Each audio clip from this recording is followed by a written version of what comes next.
하루치의 은혜를 주시면 하루를 살고 이틀치의 생명을 주시면 이틀을 사는, 하늘이 돌보는 목숨 살아가는 저는 하나님이 주신 귀한 선물 하기선입니다. 감사합니다. 이 에어컨을 조금 끄겠습니다. 예, 껐습니다. 목사님. 아까 목사님께서 말씀해 주셨지만 제가 사는 곳은 강화도입니다. 강화도 와보셨습니까? 예, 아직 못 와보신 분은 이제 저가 여기 왔다 갔으니까 마음은 가볍게 두 손은 무겁게 이렇게 얼마든지 자유롭게, 여행은 가슴이 떨릴 때 하는 것이지 다리가 떨릴 때 하는 게 아니기 때문에 여러분 가슴이 떨릴 때 강화도로 여러분을 초대하겠습니다. 운전을 사실은 제가 한 건 아니고요, 저희 남편 목사님이 하셨고 저는 옆에 앉아서 왔습니다. 오면서 얼마 전만 해도 산소호흡기를 끼고 대소변을 받아내면서 죽음을 기다리고 있었는데, 저에게 이렇게 오늘 이곳에 오는데 산소호흡기도 달지 않고 제 발로 이렇게 건강하게 걸어서 여러분들을 뵈러 올 수 있는 이 평범한 일상을 다시 살게 해주신 그 하나님께 너무너무 감사하면서 왔습니다. 그리고 특별히 제 고향이 대구입니다. 그래서 제가 시집 살았었습니다. 그래서 어젯밤에 사실은 새벽 3시부터 잠을 이룰 수가 없었습니다. 친정 엄마가 시지에 사셨는데 5년 전에 돌아가시고 난 이후에는 대구를, 특별히 경산을 5년 동안 올 일이 없었습니다. 그런데 여기 친정 오는 마음으로, 설레이는 마음으로 엄마와의 추억, 어린 시절의 추억을 기억하면서 오는데요. 또 여기 오니까 우리 외할머니, 외할아버지, 친정 엄마, 누이 같은 여러분들이 계셔서 편안한 마음으로 간증 나누겠습니다. 여러분들 오늘 지금 심사위원처럼 이렇게 앉아가지고 이렇게 앉아 계시지 말고, 시집간 누이 또 시집간 딸이 와서 살아왔던 얘기, 여러분 하나님 은혜 받은 얘기 나눈다는 마음으로 같이 함께 이 시간 함께 했으면 좋겠습니다. 저는 초등학교 4학년 때부터 결핵이라는 병을 앓게 되었습니다. 횟수로 17년, 참 오랜 시간을 이 병을 앓으면서 정말 수없이 많은 시간을 병원에서 병원으로 입원하고 퇴원하고, 퇴원하면서 또 다른 병원으로 옮겨 입원하고 퇴원하는 일들을 17년 동안 반복하며 살아왔습니다. 제가 어느 곳에 간증을 가서 제가 17년 동안 이 병을 앓았습니다 간증을 했어요. 근데 집회가 끝나고 담임 목사님과 차를 한잔하는데 목사님께서 저보고 그러시더라고요. 17년 동안 이 병을 앓은 걸 감사하라고 그러셨어요. 그래서 제가 너무 긴 시간 고통스러웠던 얘기를 나누었던 후라 목사님 의도가 있을 거라 생각되어서 왜 그러시냐 여쭤봤어요. 그랬더니 목사님이 말씀하시기를 만약에 17년 아니고 18년 알았으면 어떡할 뻔했냐 하면서, 간증할 때마다 제가 18년 막 이렇게 말을 해야 되는데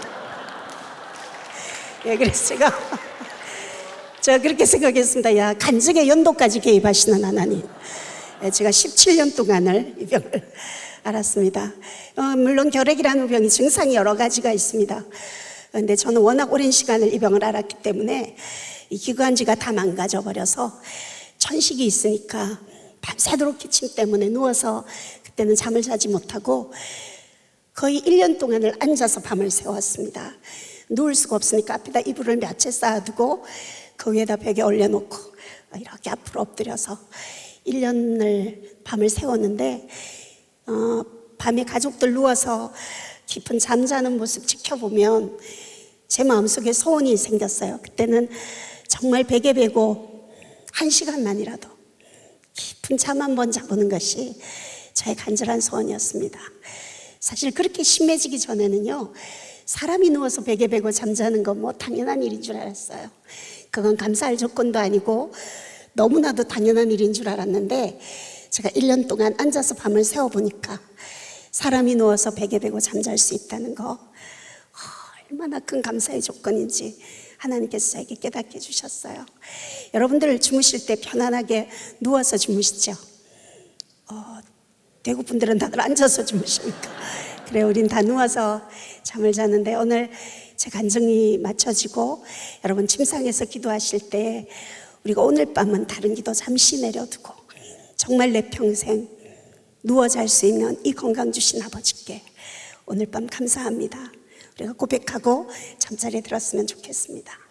왜냐하면 여러분 우리가요 작은 것에 감사의 조건을 찾아서 하나님 앞에 감사를 고백하면 작은 것에 감사할 줄 아는 그 사람에게 우리 하나님께서 더 좋은 것으로 더 많은 것으로 우리의 삶의 감사의 조건들을 더하여 주시는 분이신 것을 제가 확실히 믿고 있습니다. 예. 제가 이렇게 평지를 걸어가도 숨이 차고 2층 계단만 올라가려고 해도 계단 난간에 기대어서 서너 번을 쉬어야지 2층 계단 올라갈 수 있을 만큼 제 폐가 많이 망가져 버렸어요. 한 번씩 피를 토하면 여러분 피를 토하는 그 시간을 예고하고 토해지는 게 아니에요. 새벽이고 밤이고 예측할 수 없이 피가 넘어오기 때문에 언제나 제 옆에는 커다란 세숫대야가 그림자처럼 저를 따라다녔습니다. 이런 두루마리나 휴지나 손수건 같은 걸로는 그 코에서 입에서 나오는 그 많은 피들을 감당을 할 수가 없었어요. 그래서 세숫대야에 동이 피를 토해내고 병원에 실려가서 지혈제를 맞고 또 어느 정도 피가 멈춰지면 집으로 실려오는 그런 생활을 오래도록 반복하며 살아왔습니다. 제가 오늘 처음 앞에 나와서 여러분께 인사하면서 하나님이 주신 귀한 선물 하기선입니다 인사를 드렸을 때 여러분들이 저를 보신 첫 인상이 17년 동안 피를 토하고 산소를 꽂고 그렇게 고생하면서 살았던 사람 같아 보이지는 않죠? 제가 참 곱게 자란 사람 같아 보이지 않습니다. 제가 이런 옷은 제가 설거지할 때 입는 옷인데 이거 제일 예쁜 옷 골라 입고 왔습니다. 제가 이렇게 오랜 세월 이 병을 알아오면서 잊혀지지 않는 제 기억에 오래도록 남는 장면이 있습니다. 그 중에 하나를 여러분께 소개하고 지나가겠습니다. 한 번은 제가 퇴원을 해서 집에서 치료를 받고 있을 때였어요. 근데 그때 저희 엄마는 직장을 갖고 계셨으니까 새벽이면 일찍 일을 하러 가셔야 됐어요. 그래서 엄마가 새벽에 일하러 가실 때는 제 간호를 어린 동생들에게 맡겨놓고 가세요. 제가 큰딸이거든요. 그러면 동생들이 대소변은 다 받아내주는데요. 갑자기 코에서 입에서 막 피를 토하면 저를 도와주기는커녕 겁에 질려가지고 벽에 붙어서 울고만 있어요. 여러분들이 지금 피를 토한다 말씀드리면 이런 휴지나 손수건으로 수습할 수 있을 거라 생각하시는데요. 어떻게 설명하면 이해하시기 쉽냐 하면 왜 잠긴 수도꼭지 틀면 괄괄괄 물 쏟아지는 것처럼요. 코에서 입에서 피를 쏟아내면 숨을 쉴 수가 없어요. 그러면 숨을 쉬려고 하면 그 피를 꿀꺽 삼켜야 되거든요. 근데 피는요 삼키는 순간 응고가 되어버려요. 그러면 그 피덩이를 기도를 막아서 숨을 못 쉬어서 죽게 되는데 이 사람이 살려고 하면 본능적으로 손가락으로 막 그 피덩이들을 꺼잡아낸단 말이에요. 그러면 그런 광경은 어른들이 봐도 무서운 그런 상황이에요. 근데 어린 동생들이 얼마나 무서웠겠어요. 근데 여러분 생각해 보세요. 정작 피를 토하는 저는 얼마나 무서웠겠어요. 근데 저는 어리광을 부릴 어른이 아무도 집에 계시지 않았어요. 저보다 어린 동생들이 울고 있으니까 그 와중에도 피를 토하는 와중에도 동생들이 걱정되는 거예요. 동생들 안심시켜야 되겠다는 그런 생각에 급한 마음에 괜찮다 말할 기운은 없으니까 피를 토하다가 괜찮다고 이제 제가 웃어줬어요. 그러니까 동생이 나중에 엄마가 연락을 받고 집에 들어오니까 엄마한테 막 울면서 얘기하더라고요. 엄마 사실은 그게 더 무서웠다면서 피를 토하다가 갑자기 씩 웃으니까 그게 너무 지금은 세월이 흘러서 이런 얘기도 여러분과 함께 추억처럼 웃으면서 이야기할 수 있는데요. 그때는 하루하루가 정말 기가 막힌 시간들이었습니다. 그러다가 한번 엄마도 일하러 가시고 동생들 다 학교 가고 저는 초등학교 4학년부터 그 이후로는 정상적인 학교 생활을 한 번도 해본 적이 없었습니다. 그러니까 늘 휴학을 해서 집에 있게 되었죠. 근데 그렇게 있는데 그날도 혼자 방에 있는데 너무 많이 피를 토해가지고 119 구급차에 실려서 경북대학병원 여기 실려갔었습니다. 제가 몸무게가 그때 30kg도 나가지 않는 정말 뼈밖에 없는 해골 같은 몸이었는데, 그때 의사 선생님께서 저희 엄마에게 그렇게 말씀하셨어요. 제가 그때 너무 많은 피를 토했기 때문에 몸에 피가 모자라서 다른 사람의 피를 수혈을 받고 산소를 꽂고 있었으니까 의사 선생님이 가망이 없다고 준비하라 그러셨어요. 그런데 여러분, 사람의 생명은 하나님 손에 있습니다. 의학으로는, 의술로는 며칠 갈 수 없다는 그 진단을 받은 저였지만, 하나님은 하나님의 때가 되지 않아서, 그리고 부족한 저에게도 미련이 남으셔서 그 위독한 환경 속에서도 저를 데려가시지 않으셨습니다. 하나님께서 그래서 조금씩 건강을 회복시켜 주셔서 휠체어 타고 화장실 길 정도는 다닐 수 있을 만큼 회복이 되어졌어요. 네, 여러분, 대학병원의 응급실, 중환자실은 뭐 간호사님들, 의사 선생님 계실지 모르겠는데 오랫동안 입원을 해 있을 수가 없어요. 그래서 경상남도 여기 마산에 가면 국립마산결핵병원이라고 결핵 환자들만 모아두는 병원이 있습니다.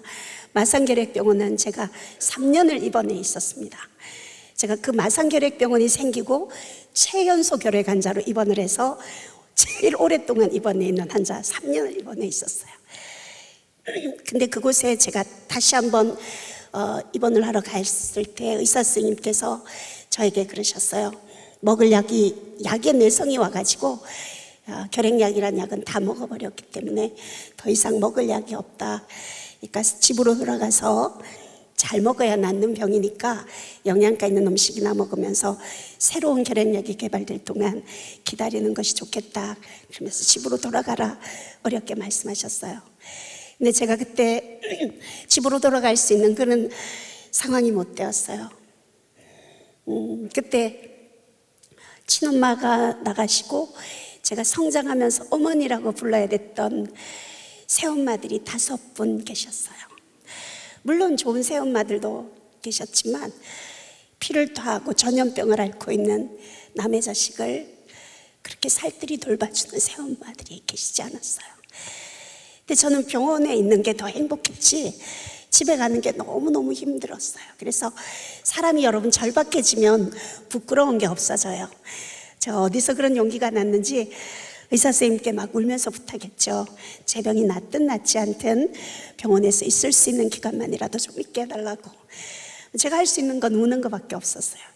그러니까 의사 선생님은 젊은 나이에 제가 안 돼 보이셨는지, 아니면 사람이 엑스레이를 찍으면 폐 사진이 새까맣게 폐가 보여야 되는데 저는 결핵균들이 다 갉아먹어버려서 폐가 다 녹아내려서 하얗게 흔적조차 없어진 저의 폐를 엑스레이를 보시고 마음이 아프셨는지 한참 고민하시다가 그러면 다시 한번 치료를 해보자. 그런데 효과는 기대할 수 없으니까 각오는 하고 있으라고 병원에 있는 것을 허락해 주셨어요. 그 선생님하고 면담을 마치고 저는 병원 안에 있는 교회를 찾아갔어요. 병실에서 교회까지 가는 거리가 아마 여러분 걸음걸이라면 2, 3분이면 갈 수 있는 몇 발 안 되는 짧은 거리였어요. 근데 저는 그때 젊은 나이였는데도 몇 걸음 걷다가 주저앉아서 쉬고 또 몇 걸음 걷다가 피를 토해내면서 가야 했기 때문에 20분이 훨씬 넘게 걸려서 교회를 도착했어요. 그 추운 겨울날 교회 바닥이 이렇게 신발을 신고 오는 바닥이 아니에요. 차가운 마룻바닥이었는데 그 차가운 마룻바닥에 엎드려서 정말 많이 울었어요. 울다가 지칠 만큼 울고 나니까 이제 죽음이 현실이더라고요. 근데 여러분, 막상 죽음 앞에 서니까요, 전 죽음이 너무너무 두려웠어요. 지금은 물론 죽음이 끝이 아니고 새로운 시작이라는 거, 몸은 죽지, 육은 죽지만 영으로 영원히 사는 존재라는 이 부활의 신비를 지금은 제가 알지만 제가 그 어린 마음에 너무너무 죽음이 두려웠었어요. 그래서 그 죽음 앞에서 제가 하나님 앞에 그렇게 기도했어요. 솔직하게 기도했어요. 눈을 감지도 못했어요. 너무 무서워서. 너무 죽음의 고비들을 많이 피를 토하면서 겪어봤기 때문에, 경험이 있었기 때문에 더 죽음이 무서웠을 수도 있어요. 자, 하나님 앞에 그렇게 얘기했어요. 하나님, 사람이 죽으면 분명히 천국과 지옥이 있다고 말씀하셨죠. 그런데 저는 그 많은 사람들이 만나보았다는 주님, 음성을 들어보았다는 예수님을 전 한 번도 만나보지도 음성을 들어보지도 못했습니다. 하나님 저를 한 번만 만나주시면 제가 죽음의 두려움 같은 건 잊어버리고 천국에 대한 확신과 하늘나라에 대한 소망을 가지고 저의 남은 삶을 살겠습니다. 하나님 정말 살아계시다면 저를 딱 한 번만 만나주십시오. 그렇게 기도하고 그럼 하나님을 만나려고 하면 어떻게 해야 할까 성경을 찾아봤어요. 근데 잠언 말씀에 나를 간절히 찾는 자를 내가 만나주시겠다고 하나님이 약속해 놓은 말씀의 구절을 읽었어요. 그 말씀을 읽으면서 생각했어요.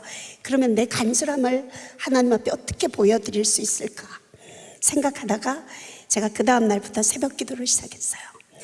여러분 저희 같은 결핵 환자들은요 새벽만 되면 숨이 더 많이 차고 조그만 찬바람을 맞아도 기침이 심해지는데 병원에 입원해 있는 그 30kg도 나가지 않는 뼈밖에 없는 해골 같은 몸으로 피를 토하면서 새벽 기도를 작성한다? 제 믿음으로 할 수 없는 일이었어요.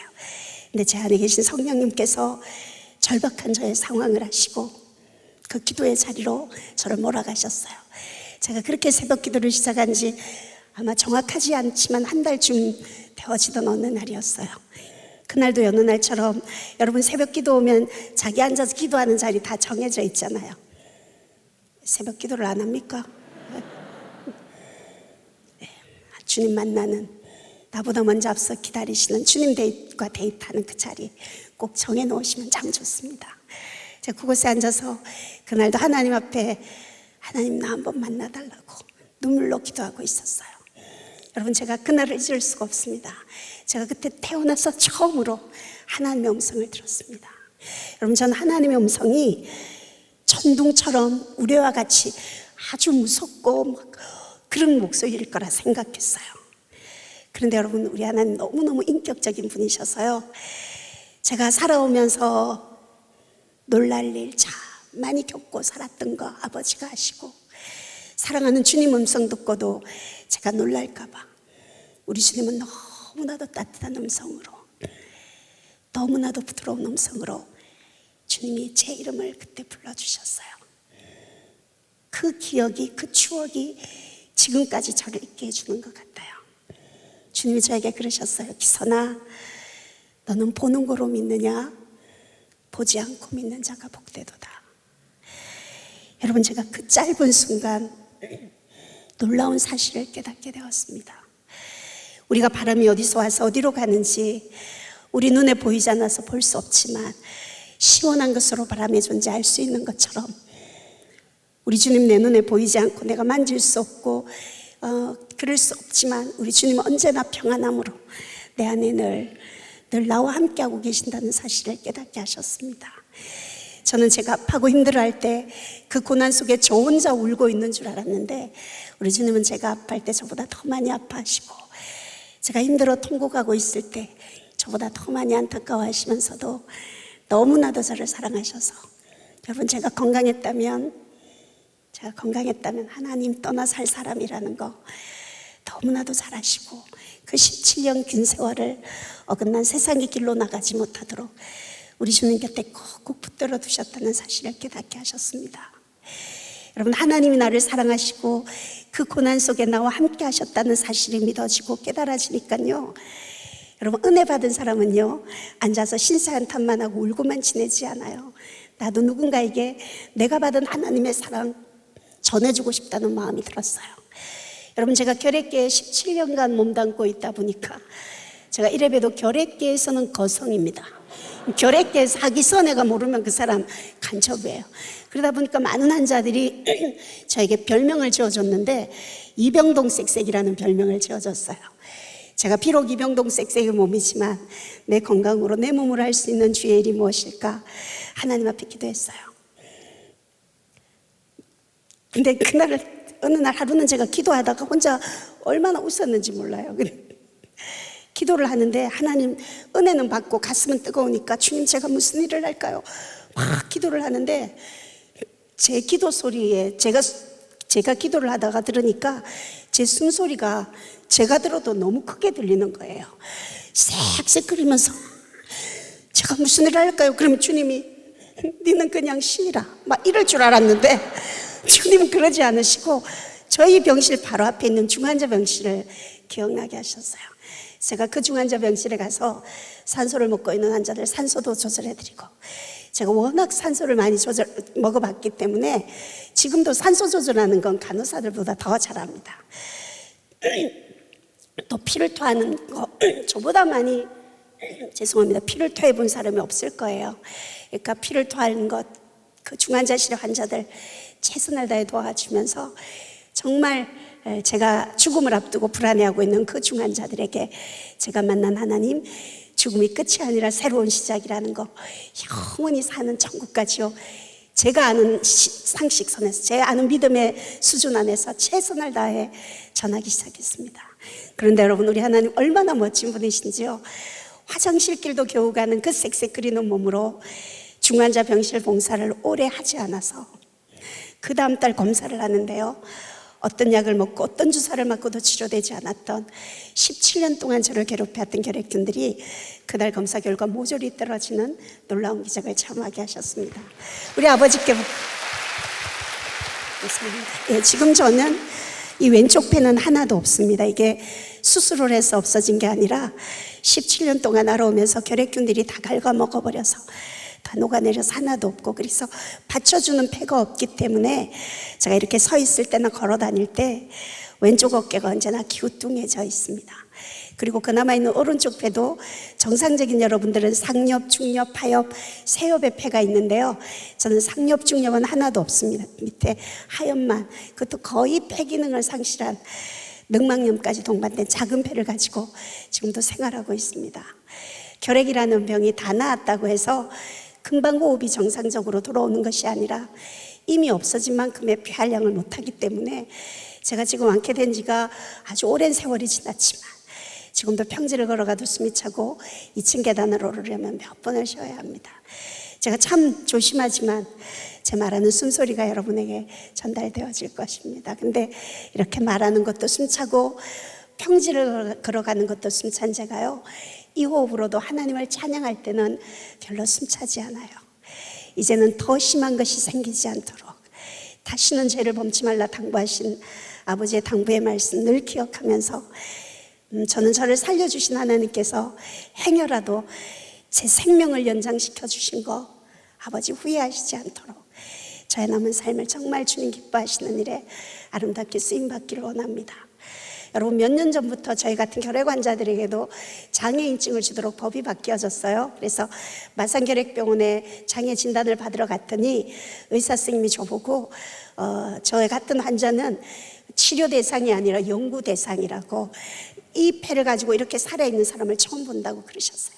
그래서 장애 진단을 받으려면 여러 가지 검사를 해야 되거든요. 근데 검사를 해놓고 오후에 결과가 나왔다고 해서 의사실에 들어갔더니 의사 선생님께서 그 자료를 보면서 그러세요.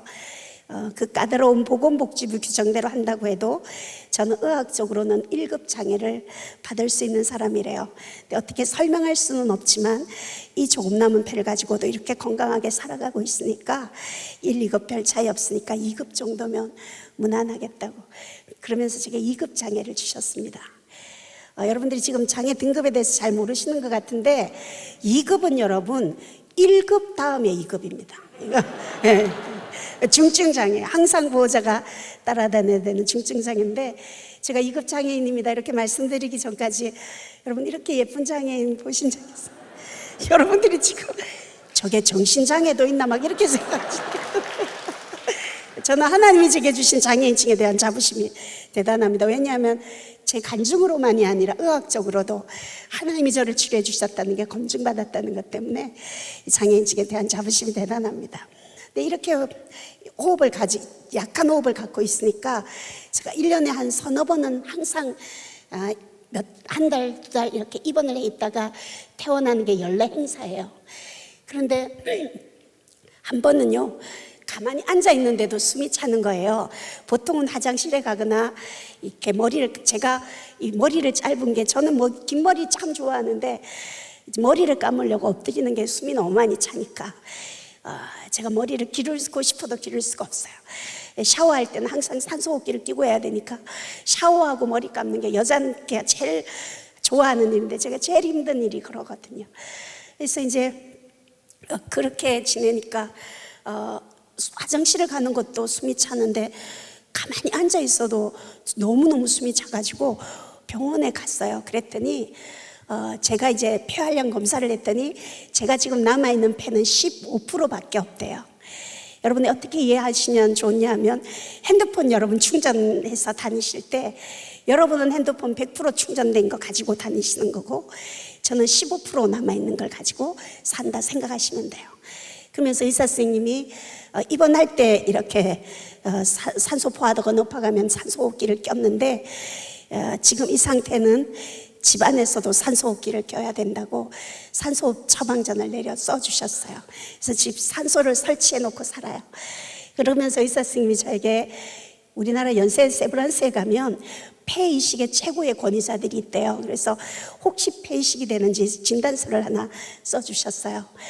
제가 폐이식에 대해서 얼마나 많이 검색하고 알아봤는지 몰라요. 근데 에크모라는 기계를 끼고 피로 이 산소를 공급하는 그렇게 중환자가 폐이식 수술을 하고 나서 4개월 후에 등산을 다닐 수 있을 만큼 폐이식이 너무너무 좋은 거예요. 그래서 얼마나 여러분 설레있는지 몰라요. 여러분 저 지금 마스크 쓰고 다니시는 거 힘들고 불편하시죠? 저는 제 호흡이 평소에 어떠냐면 구사 마이크 10개를 항상 쓰고 있는 호흡이 제 호흡이다 생각하시면 이해하시기가 쉬울 거예요.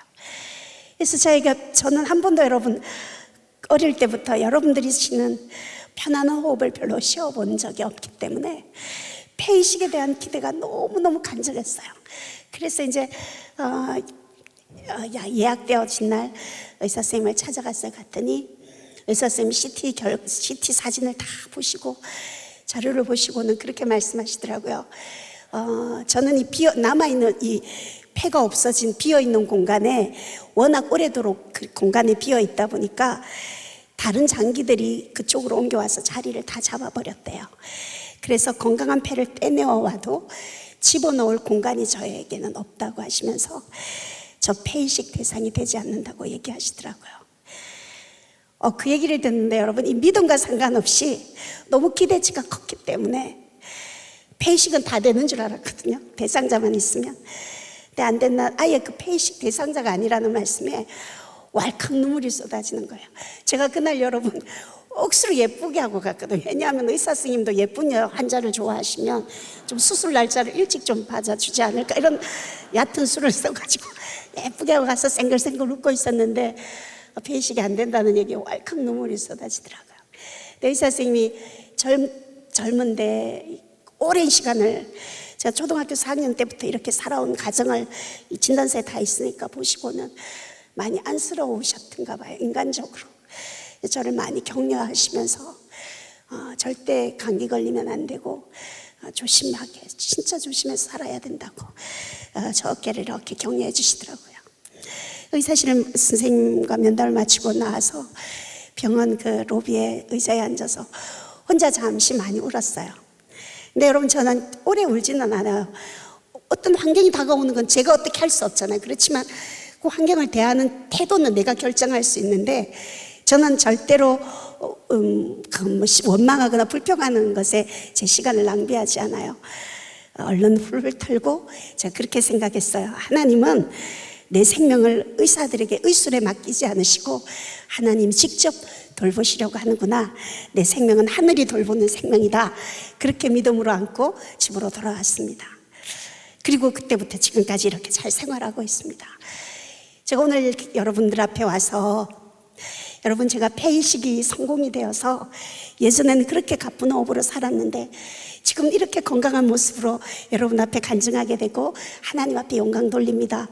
이렇게 간증할 수 있었으면 얼마나 좋았겠습니까? 그런데 여러분 꼭 그것만이 하나님 앞에 영광이 되는 것일까 생각해 봤어요.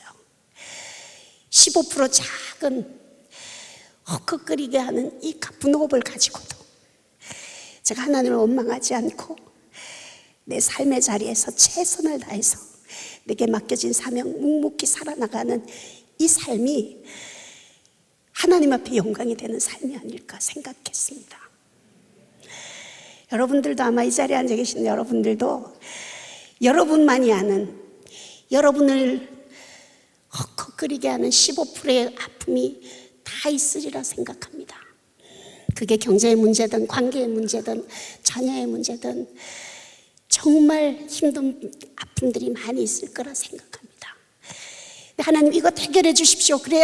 그래서 제가 하나님 앞에 영광 돌리겠습니다. 그것이 아니라 이 고난 속에서 묵묵히 하나님, 내가 하나님의 사람으로 그렇게 살아내겠습니다. 그것이 하나님 앞에 진정 영광 돌리는 삶이 아닐까 생각하고요. 우리 모두 그런 삶을 살았으면 좋겠습니다. 그렇게 이후에 이렇게 정말 살얼음 판을 걷듯이 하루하루, 물론 삶의 질이 많이 떨어지죠. 숨이 차니까. 그렇게 지내다가 얼마 전에 갑자기 호흡곤란이 와서 병원에 갔습니다. 갔더니 입원할 때는 제가 걸어서 입원에 들어갔는데요. 입원하고 한 달 만에 산소호흡기를 끼고 한 달이 조금 지나서부터는 간병인 병실로 옮겨서 대소변을 다 받아내고 그렇게 지내게 되었어요. 하루에 최고단위 항생제, 최고의 강한 항생제를 하루에 7병을 종류별로 맞았습니다. 그리고는 숨이 차니까 잠을 잘 수가 없어요. 1분도 잠을 잘 수가 없었어요. 그렇게 수면제 2알, 신경안정제, 수면유도제 5알을 먹어야 한두 시간 잠깐 자고, 그리고 코박 세우는 일을 4개월, 5개월을 했습니다. 그렇게 4개월 동안 저는 이제 제가 결혼했습니다. 남편 좋은 사람을 만나서. 저희 목사님이 정말 착합니다. 네. 정말 착합니다. 네. 착하기만 합니다. 죽겠습니다, 정말. 목사님들은 그렇습니다. 그런데 남아있는 배가 워낙 작기 때문에 아이를 가질 수 없다는 의사의 진단을 받았습니다. 저희 결혼한 지 27년 되어졌는데요. 저는 아이 보살펴 저를 돌봐줄 사람이, 자녀가 없기 때문에 혼자 이렇게 병원에 입원하면 항상 간병이 있는 병동에 지내야 돼요. 그러면 대소변을 받아내고 지내는 그 생활이 너무너무 힘이 들어요. 외롭기도 하고 많이 힘들어요.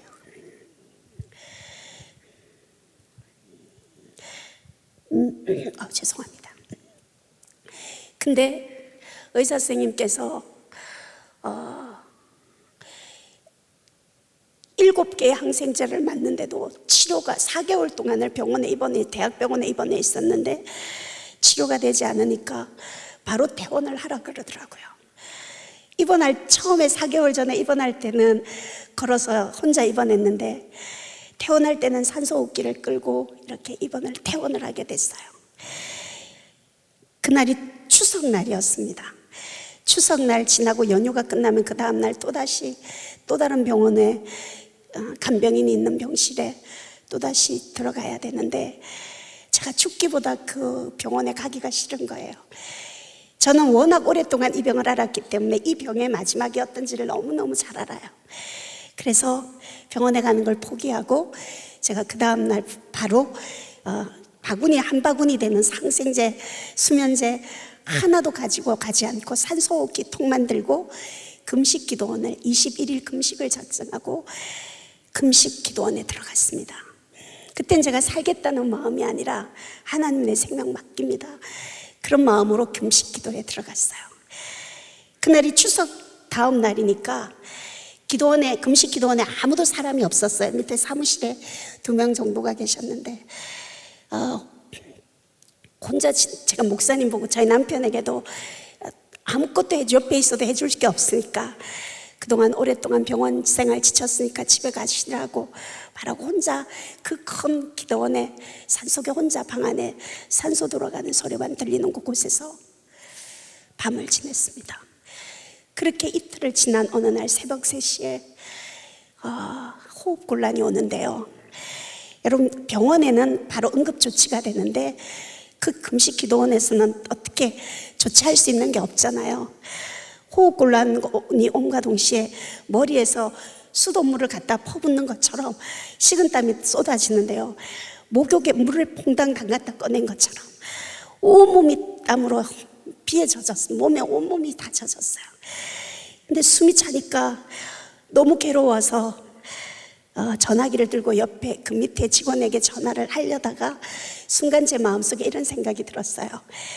전화하면 뭐 할 건데, 이런 생각이 드는 거예요. 그분들이 와서 저에게 해줄 수 있는 게 아무것도 없어요.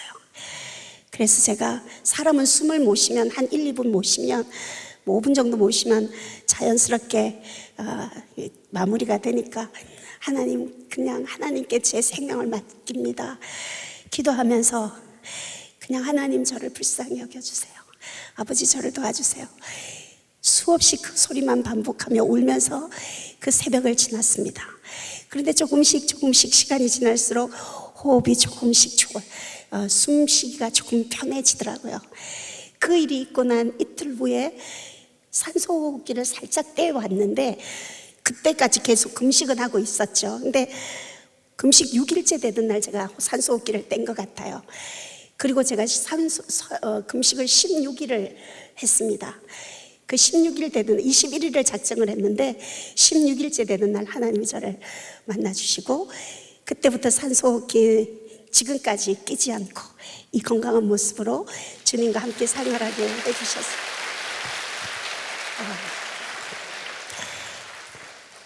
여러분, 사람이 죽음 앞에 가면 뭐가 제일 많이 생각나는지 아세요? 통장에 모아놨던 돈, 제가 중환자실에 이렇게 있어 보니까요, 저 병문 안 왔던 사람이 이렇게 돈을 주고 가는데 그 돈이 휴지, 크리넥스 티슈만도 제게는 쓸모가 없는 거더라고요. 그리고 제가 예쁜 커피잔 좋아하는데 집에 아무리 좋은 예쁜 커피잔이 많이 있어도 병원에 입원하니까 종이컵 몇 개면 끝나는 게 인생이더라고요. 아무것도 필요가 없어요. 제가 죽음 앞에 가니까 제일 먼저 생각나는 게요, 저는 사람이 보고 싶었습니다. 제가 이 땅에 사는 동안 저에게 참 위로가 되고 고마웠던 사람, 그 사람 마지막 굿바이 인사하고 싶어서 그분들 다 마지막 인사했어요. 그리고는 또 하나는, 내가 저 사람만은 용서할 수 없어, 근데 저 사람이 가는 천국이라면 나는 그 천국도 가기 싫어할 만큼 그렇게 미운 사람이 있었습니다. 많지는 않았습니다. 딱 2명 있었습니다. 그래서 그분에게 전화해서 제가 먼저 미안하다 용서 빌고 눈물로 화해하고 마무리를 다 했습니다. 그리고 나니까 하나님이 살려주셔가지고, 그리고 이제 회복결이 되었습니다. 제가 죽음 앞에 있을 때 많은 환자들이, 그 중환자들이니까요, 살려달라고 호흡기는 숨이 가쁘니까 너무 괴로워요. 사람이 숨 못 쉬는 만큼 괴로운 게 없거든요. 살려달라고 하는 사람들이 있어요. 근데 다 살려달라고 하는데 하나님이 어느 날 제게 그렇게 물으셨어요. 이 많은 사람들이 다 살려달라고 하는데 왜 내가 너를 살려줘야 되는 이유가 뭐냐고 제게 물어보신 적이 있어요. 제가 주님이 그렇게 물으셨을 때 당황스러웠어요. 제가 자녀가 있어서 하나님, 내 새끼 결혼하는 때까지만 저 살려주세요, 이렇게 할 수 있는 자녀도 없고, 제가 남편이 너무 막 사랑스러워서 그 착하기만 한 남편하고 하나님 막 이런 건 아니었어요. 왜냐하면 저희 남편이 결혼하고 지금까지 저에게 아픈 저를 돌봐주느라 정말 많이 애쓰는 사람이거든요. 내가 그 사람을 사랑하는 것은, 방법은 내가 하나님 앞에 먼저 가주는 게 남편에 대한 예의일 거라는 생각이 들었어요. 그래서 남편에 대한 미련도 하나도 없었어요. 근데 하나님이 왜 너를 살려줘야 되냐 물으셨는데, 제가 그때 딱 한 가지 생각나는 게, 하나님, 제가 이 땅의 작은 교회 사모님들, 작은 개척교회 사모님들, 정말 목회의 무게 위에 가난의 짐까지 안고 사는, 어디에 있든지 물에 젖은 옷을 입고 있는 것처럼 불편한 삶을 살아가고 있는 저 작은 사모님들을 위해서는 내가 그 일은, 사모님 저분들을 돕는 일은 제가 다른 사람보다 잘할 수 있습니다. 제가 사모님들을 섬기는 사역을 30년 했습니다. 지금 저는 강화도에 사모 쉼터를 운영하고 있고요. 그곳에서 사모대학을 진행하고 매년 3월 5일은 사모의 날. 네, 그렇게 국가에서 지정은 아직 안 했어요. 공휴일로 지정은 안 됐습니다만 제가 그냥 3월 5일은 사모의 날이다 그래서 매년 3월 5일이면 전국의 사모님들이 1000명씩 모여가지고 그날 장안 사모님 시상도 하고 같이 사모라는 이름으로 불려지는 사모님들끼리 위로하고 격려하는 행사를 10년 동안 넘게 했습니다. 근데 지금 코로나 때문에 재작년에 잠깐 쉬고 작년에는 사모대를 했습니다. 그래서 올 내년에는 또 새로운 사모대가 하나님 진행할 거라 생각합니다. 그래서 저는 제 재능과 소질을 최대한 발휘해서 내가 죽을 곳이 있다 생각하고 주님 앞에 갈 때까지 이 사명 최선을 다해 살아간다 열심히 다짐하고 사역하고 있습니다. 이제 강증 마무리해야 되죠. 건강한 여러분들이 편안하게 앉아서 간증을 듣는 것도 힘이 드는데 호흡기급 장애인이 이렇게 서가지고 이렇게 간증을 하는 게 얼마나 힘이 들겠습니까? 그래서 짧게 하나만 더 하고 저희 대구에 오니까 친정아버지 생각이 참 많이 났습니다. 저는 아버지하고 관계가 참 좋지 않았습니다. 경상도 특유의 아버지들, 무뚝뚝한 아버지, 그 중에 갑 중에 갑이 저희 아버지셨습니다. 최강자였습니다. 근데 물론 새엄마들이 친엄마를 버리고 새엄마들과의 관계, 또 배다른 동생들과의 여러 관계들, 정말 힘든 일들이 많았었는데 그렇게 살다 보니까 저는 아버지에 대한 미움, 내가 아버지가 나를 잘 보살펴줘서 치료만 좀 제때 받을 수 있었다면 내가 이렇게 오랜 시간 이 고통 속에 있지는 않아도 되었을 때 하는 그런 아버지에 대한 미움이 참 많이 있었습니다. 그래서 저는 하나님을 아버지라고 친밀하게 눈을 감고 아버지 이렇게 부르는데 참 오랜 시간이 필요했었습니다. 근데 이제 저희가 어렸을 때 초등학교 때 제가 휴학을 하고 병이 심해가지고 학교를 못 가니까 저희 집에 오신 친척들이 불쌍하다고 제게 용돈을 주면 저는 그 용돈을 가지고 과자랑 아이스크림을 사 먹지 않고 100원짜리, 200원짜리 반지, 목걸이 이런 걸 요금한 통에 한 통을 모았었습니다. 그게 제 보석 1호예요. 생명 같은 존재였어요. 하루는 동생들 다 학교에 가고 친구들은 학교에 갔는데 저는 휴학을 하고 숨이 차서 학교를 못 가니까 마루에 앉아서 거울을 놓고 그 보석 상자를 열어놓고 10손가락에 반지를 다 끼고 목걸이 깃꼬리 하고 놀고 있는데 저희 아버지가 술을 먹고 들어오시다가 그 모습을 보셨어요. 그러시더니 갑자기 벼락같이 소리를 지르시면서 이게 술집과 신하가 되려고 하나 하면서 그 보석함을 확 뺐더니요, 그 예전에는 화장실이 바깥에 있었습니다. 그 화장실에 던지러 가는 거예요. 제가 여러분 저희 아버지가 너무 무서워가지고요, 집에 놀다가도 아버지 온다 그러면 방으로 들어가는 사람인데 그날은 어디서 그런 용기가 생겼는지 아버지 바지 가랑이를 잡고 한 번만 용서해달라고, 아버지 다시는 아버지 보는 앞에서 갖고 놀지 않을 테니까 한 번만 용서해달라고, 제발 버리지 말아달라고 얼마나 애원을 했는지 몰라요. 그런데도 너무나도 잔인하게 그 보석함을 결국은 화장실에 던져버리더라고요. 제가 정말 아마 한두 달 동안 물도 한 모금 안 먹고 진짜 오랫동안 많이 울고 상처를 많이 받았죠. 그런데 그 어린 제가 아버지에게 할 수 있는 이런 아무것도 없었어요. 그 무서운 호랑이 같은 아버지에게 제가 어떻게 할 수 있는 방법은 하나도 없었어요. 지금 이렇게 생각해 보면 아버지도 이해가 돼요. 다른 자식들은 다 건강하게 학교 다니고 뛰어노는데 왜 내 새끼는 저럴까, 그런 마음 있으셨겠죠. 근데 제가 너무 어렸고 아버지의 마음까지 제가 이해하기에는 제 아픔이 너무 컸고 제가 어렸었어요.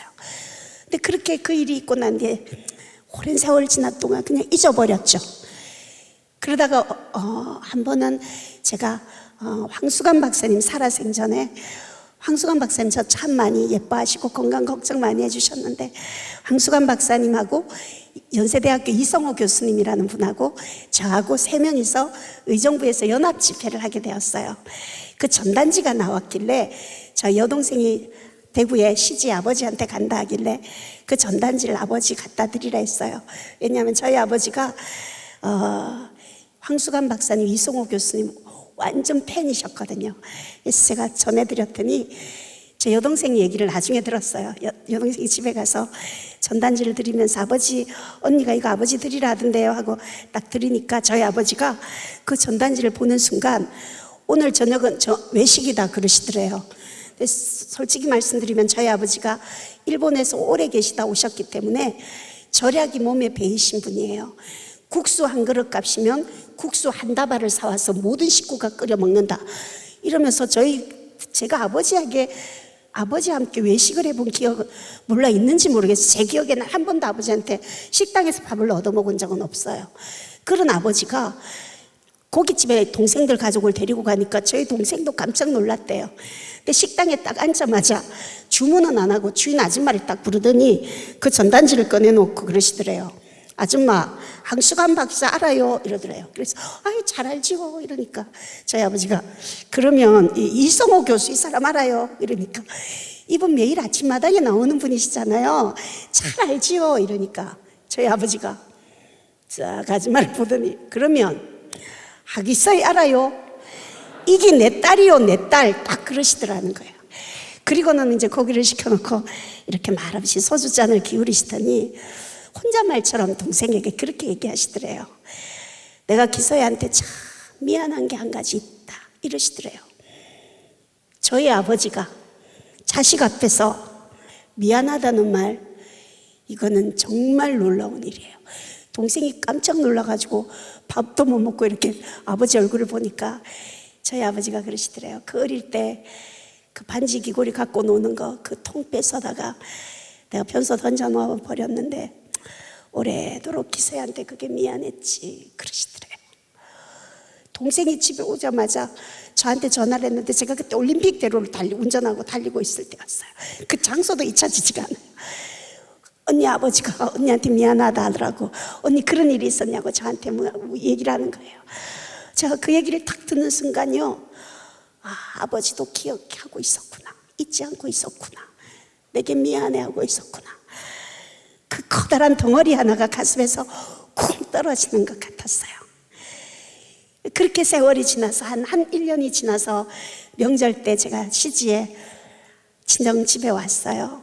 왔는데 거실에 아버지 작업복 주머니 안에 낯익은 전단지 하나가 끼워져 있는 거예요.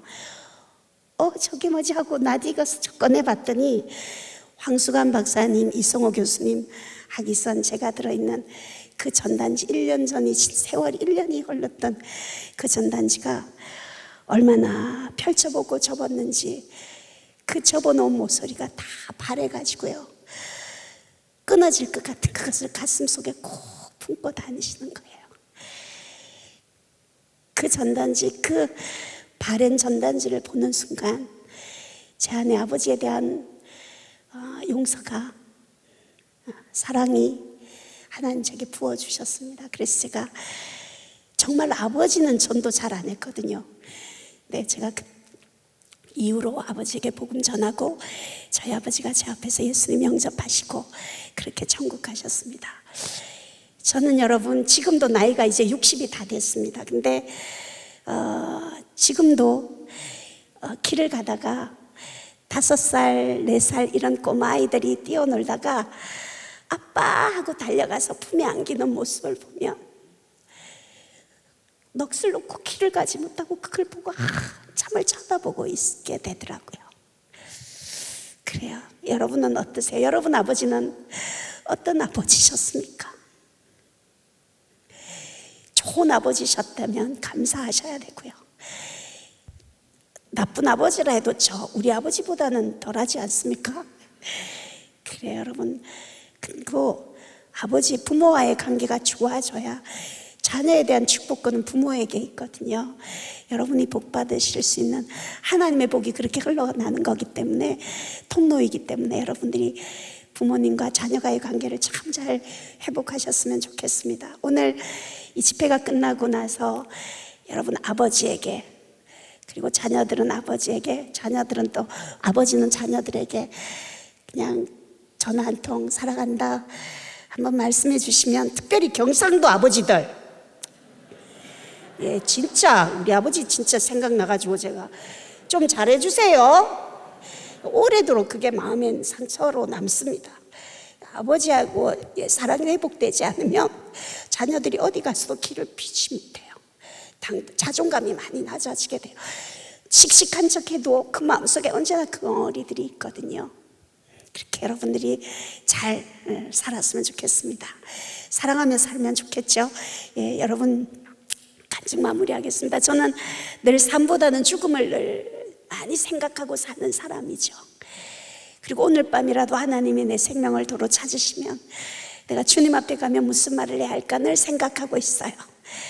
저는 오늘이라도 주님이 제 생명 도로 찾으시면, 주님 만나면 아버지 감사합니다, 아버지 감사합니다, 그 고백이 아버지 앞에 첫 저의 고백이 그로 고백하고 싶습니다. 그러면 제가 어떤 인생의 삶을, 여성을 살아왔는지 아버지가 잘 아시잖아요. 초등학교 4학년 때부터 정상적인 학교 생활 해보지 못하고 자녀도 없이 이렇게 오랜 생활, 수없이 많은 평생에서의 고독한 시간들을 보내온 제 살아온 삶의 여정을 아시는 하나님이 제가 아버지 감사합니다 고백했을 때 오냐 그러고 마시겠어요? 그러시지 않으실 거예요. 보좌에서 내려와서 저를 꼭 안아주면서 그렇게 말씀하실 것 같아요. 아니야, 희선아, 너 그렇게 힘들고 어려웠는데 잘 살아줘서 내가 너 때문에 더 고마웠다. 제가 그 칭찬 꼭 받고 싶습니다. 여러분, 우리 모두 언젠가는 주님 앞에 서게 될 텐데 며칠 가지 않는 사람의 칭찬 때문에 행복했다가 불행한 어린아이 같은 신앙이 아니라, 우리 수고하고 애쓴 거 아무도 사람들 알아주지 않아도요, 어느 날 주님 앞에 섰을 때, 야, 그때 너 나 때문에 손해보고 그때 나 때문에 양보해줘서 정말 내가 그때 고마웠었다, 주님 앞에 칭찬 들을 수 있는 그런 사연들이 여러분 삶 속에 더 많아지기를 원합니다. 여러분 어떠세요? 제가 행복해 보이지 않으십니까? 그죠? 제가 오늘 행복한 사람, 제가 그렇게 본문을 말씀드렸는데 여러분 행복하십니까? 호흡기급 장애인인 제가 이렇게 행복하게 감사하고 제 삶의 모든 여정을 주님 앞에 살고 있는데, 건강한 여러분들이 하나님 앞에 원망하고 불평하고 살아간다면 하나님이 보실 때 여러분이 장애인이고 제가 정상인이고 그렇겠죠? 우리 그렇게 아름답게 하나님의 사람으로 살기를 원합니다. 제가 찬양 한 곡 준비했는데요, 여러분 호흡기급 장애인이 부르는 찬양, 여러분 한번 들어보고 싶지 않으십니까? 예, 찬양하겠습니다.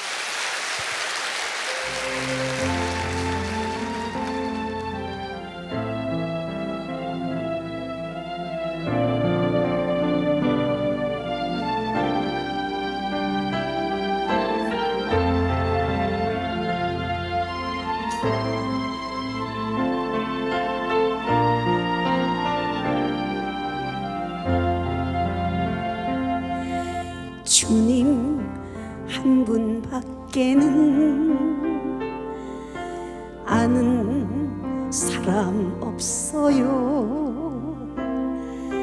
가슴 깊이 숨어 있는 주를 사랑하는 마음, 주님 한 분밖에는 기억하지 못해요. 처음 주를 만난 그날 울며 고백하던 마, 나는 행복해요. 제사 받았으니 아버지 품 안에서 떠나 살기 싫어요. 나는 행복해요. 사랑이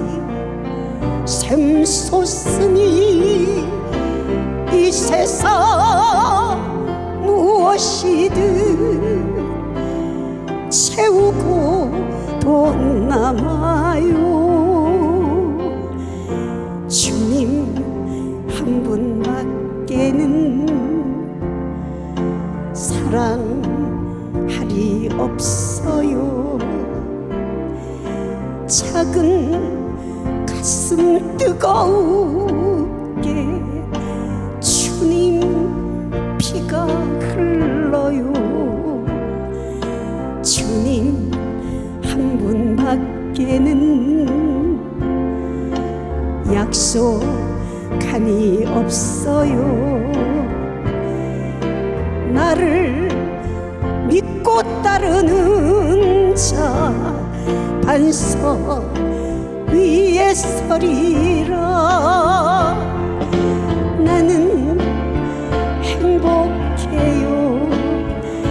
제사 받았으니 아버지 품 안에서 떠나 살기 싫어요. 나는 행복해요. 사랑이 샘솟으니 이 세상 무엇이든 채우고 돈 남아요. 나는 행복해요. 제사 받았으니 아버지 품 안에서 떠나 살기 싫어요. 나는 행복해요. 사랑이 샘솟으니 이 세상 무엇이든 채우고 돈 남아요.